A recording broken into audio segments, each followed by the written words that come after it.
'cause baby I'm in love. Assalamualaikum warahmatullahi wabarakatuh. Halo semuanya. Perkenalkan, nama saya Imelda Fatimatu Zahrok dengan NIM 23420024 dari Prodi PGSD kelas 5A. Oke, baik. Jadi di sini saya akan menguraikan beberapa karakter siswa yang sudah saya observasi di minggu kemarin pada mata kuliah pembelajaran IPS SD. Jadi, karakter siswa di sekolah yang saya observasi di SD Negeri Sukoharjo 3, Kota Probolinggo itu memiliki banyak sekali karakter. Saya hanya mengamati 2 karakter dari siswa-siswanya. Yang pertama yaitu ada karakter siswa yang aktif. Nah, jadi karakteristik siswa yang aktif itu bisa berupa siswa yang senang berpartisipasi dalam diskusi, bisa siswa yang suka ada jiwa-jiwa kepemimpinan, kemudian juga dia juga cepat sekali menangkap materi atau memahami konsep dari materi tersebut. Selanjutnya yaitu strategi pembelajarannya bagi siswa yang aktif, yaitu siswa tersebut bisa diskusi, bisa debat juga, kemudian bisa juga siswa yang aktif itu menggunakan strategi PBL, kemudian juga bisa menggunakan strategi simulasi dan bermain peran. Dan selanjutnya, keterkaitan dengan teori perkembangan anak bagi siswa yang aktif, yang pertama yaitu teori konstruktivisme dari Jean Piaget.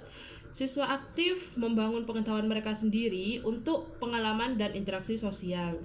Dan yang kedua yaitu teori belajar menurut Bandura.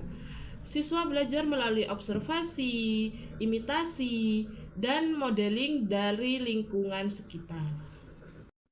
Dan keterkaitannya dengan nilai-nilai P5 bagi siswa yang aktif itu ada 2. Yang pertama itu bernalar kritis. Jadi siswa itu dapat menganalisis informasi, mengidentifikasi masalah, dan mencari solusi. Dan yang kedua yaitu ada gotong royong. Jadi siswa yang aktif itu dapat bekerja sama dalam kelompok untuk mencapai tujuan bersama. Nah, untuk karakter yang kedua yaitu siswa yang tidak aktif. Jadi, karakteristik siswa yang tidak aktif itu yang pertama cenderung pasif dalam kegiatan kelas, yang kedua lebih suka mendengarkan daripada memahami konsep, yang ketiga membutuhkan waktu yang lama untuk memahami konsep, yang keempat mungkin mereka itu merasa minder dan takut salah, seperti itu. Nah, untuk strategi pembelajarannya bagi siswa yang tidak aktif, kita dapat menggunakan strategi yang pertama ada pendekatan individual. Jadi siswa itu harus diberi perhatian khusus dan bimbingan pribadi agar siswa itu dapat menjadi siswa yang aktif. Yang kedua yaitu menggunakan metode bertahap. Kita dapat menyajikan materi secara bertahap dengan penjelasan yang sederhana dan jelas. Kemudian kita juga bisa menggunakan visualisasi. Kita dapat menggunakan gambar, grafik peta, atau video untuk membantu siswa memahami konsep. Dan yang terakhir, kegiatan kelompok kecil. Jadi siswa yang tidak aktif itu dapat kita bentuk sebuah kelompok kecil yang sangat sederhana, yang nyaman untuk siswa dapat berpartisipasi. Jadi selanjutnya kaitan dengan teori perkembangan anak. Yang pertama ada teori psikososial menurut Erikson. Jadi kita bisa membangun rasa percaya diri dan identitas diri yang positif bagi siswa. Yang kedua ada teori humanistik menurut Maslow.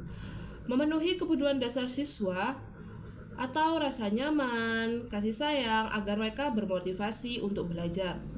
Seperti itu.